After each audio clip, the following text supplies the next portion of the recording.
In this tutorial, I'll show you how to create this image by using Blender and Stable Diffusion XL. I'll use a basic primitive mesh to create a simple prototype scene for the Stable Diffusion.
Please render the image and import it in Stable Diffusion.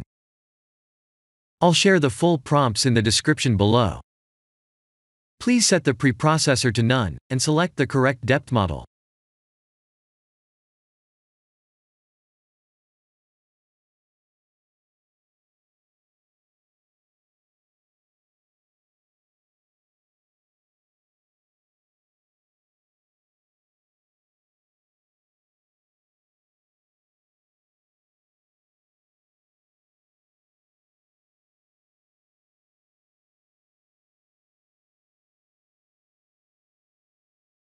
Now that the AI knows what we need, let's send this result to image to further enhance the details.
This is the end of the tutorial. Thank you for watching.